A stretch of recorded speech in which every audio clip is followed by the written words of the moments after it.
what is up? My name is Megan and welcome back to Book Talk with Meg. Today we are here with my third recent reads video. This one will be much shorter than my other ones because we only have 4 books to talk about.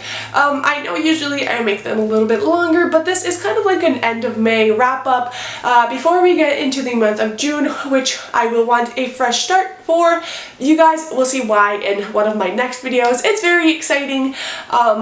But yeah, I want a fresh start to be able to do more recent reads after the first few weeks of June, and so I thought I would end the month of May with another recent reads video. So without more blabbering on my part, let's jump on in. The first book I have to talk about is Once and For All by Sarah Dessen. This is a YA contemporary novel, my first of Sarah Dessen's books. She has written many before this one, and this book is really in the theme of weddings, as you can see from the front cover. It follows our main character who basically assists her mother in her wedding planning business, and her mother's best friend as well, who is named William. William is a gay character, which was so nice to see. It was so well done in my opinion, and basically it follows our main character's story as she helps her mother in the summertime with the wedding planning, and also follows her first love story because our main character, as well as her mother and William, are all very reluctant in believing in love because obviously the wedding business can be pretty brutal, and they've planned so many third weddings and they just don't think happily ever after exists. Our main character has also had a pretty saddening experience, which at the end of this book I did cry a little bit. I was somewhat emotional with the story, and overall I gave it a 4 out of 5 stars. What I really enjoyed from this, there are a lot of things. I think I really enjoyed how vulnerable our main character was and how realistic she was, in the sense that a lot of people who go through grief and a lot of pain aren't right away going to put themselves back into the romantic world and the romance market. And it also made sense for William and her mother as well, because both of them had had hardships, and also dealing with the wedding industry can also kind of put a little bit of a bummer on what you think love is. I like the discussion of what romance is, what family is. There's a lot of important discussions in here. The idea of weddings and some people believing in happily ever afters, while other people have 3 weddings and still get married and don't care about it, whereas other people, if one wedding doesn't work out, then they just won't get married anymore. I think that was interesting. Also, the values in family and how family kind of shapes our beliefs was interesting in this book. I loved our main character and the banter with kind of one of the love interests, as well as the flashback elements to our main character's first romantic story. I thought it was very beautiful and very saddening, and I think for my personal experience, I could relate in the sense that I feel like we all have this one love that is sometimes tragic, sometimes it works out, but we all have that one experience that kind of forms what we believe and what we don't believe in love. And I found it beautiful that it was such a theme in this book. I really loved the wedding as well. I'm a big fan of like wedding movies and all that kind of stuff. I am a sucker for love, really, and I just found that this was such an interesting concept. We don't see a lot of wedding novels, which is kind of funny because I do have another wedding novel to talk about, but I think it was a really well done YA book. The only reason why I gave this 4 out of 5 stars is I had a hard time connecting with the first like 50 to 70 pages of this book, which obviously can't be a 5-star, but once it like started and everything was put into place, I adored it. We learned more about our characters, and that's where I really started to feel for this book. But I just feel like the beginning was a little bit rocky, not enough character focus, and the plot was a little bit confusing, but once we got that out of the way, it was a fantastic read. The next book I read is Stalking Jack the Ripper by Carrie Maniscalco. This is a reread. I believe it's like my first reread of the year, and I first read this in 2017, I believe. It has been my favorite novel ever since, aside from Harry Potter, obviously, and it to this day really is. I gave this book 5 out of 5 stars. This is a young adult historical fiction, which is funny because this is my favorite novel. It's historical fiction, but I don't usually gravitate towards historical fiction. This follows our main character Audrey Rose in the late 1800s, and basically this is a very feminist novel, but it's also so much more than that. It follows Audrey Rose, who is very much into forensic sciences. She is a study under her uncle, and basically she goes into his like laboratory and she cuts up bodies for autopsies, and she is learning science and the study of bodies and crime through her uncle. Her uncle also has this other assistant, well, kind of like person who was studying under him, who was named Thomas Creswell, the most worthy of characters I have ever met in my entire life. I want one just for myself. And basically the story takes off when Audrey Rose and Thomas are studying under her uncle, and some murders start to happen, which are the Jack the Ripper murders.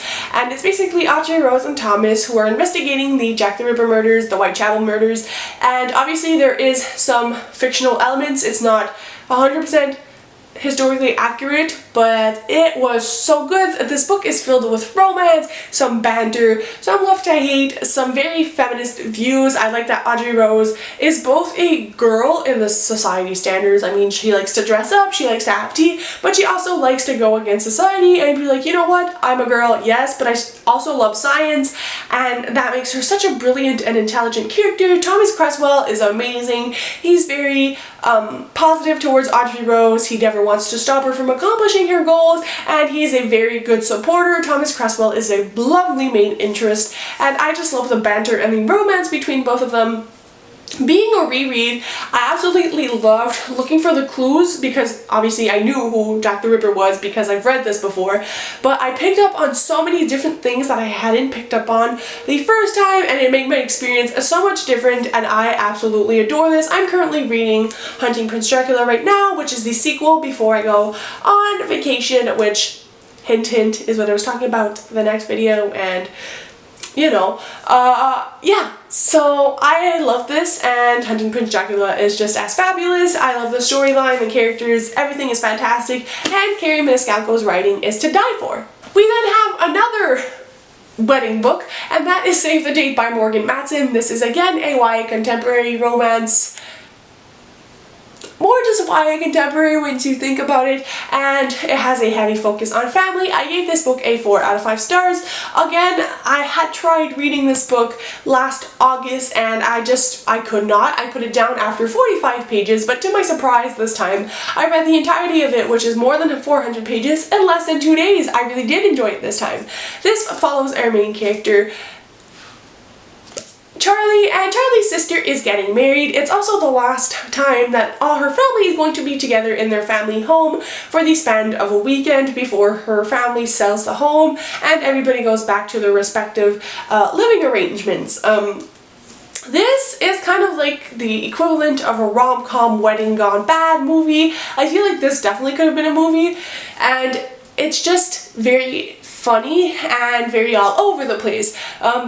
One thing I really loved about this novel is Charlie's family. I am a big sucker for like complex and chaotic families. I love novels that surround families, and so this is why I love this book so much. All the characters were very unique and very distinguished. I never had an issue with there being several siblings. All of them were very mapped out in my head, which made the experience so much better. I did love the main character Charlie, but at first I kind of had a hard time with her.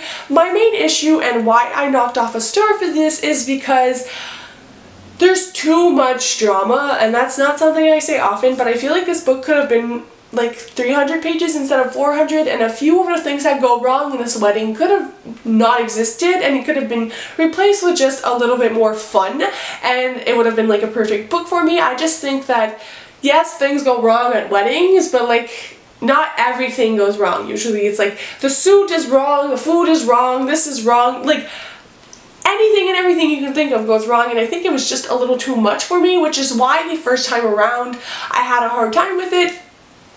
But another cool aspect of this book is the comic element in it.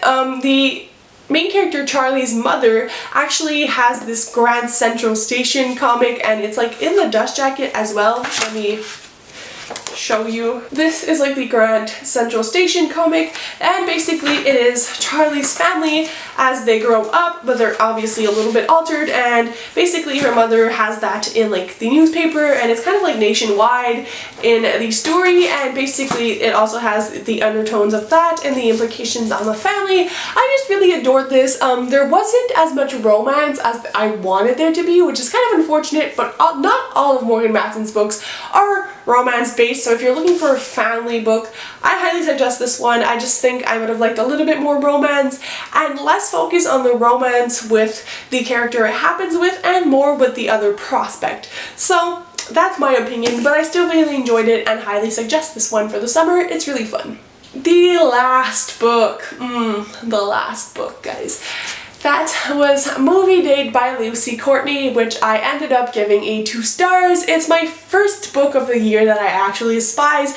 This will probably make it to my worst books of 2019 lists, if I'm 100% honest with you guys.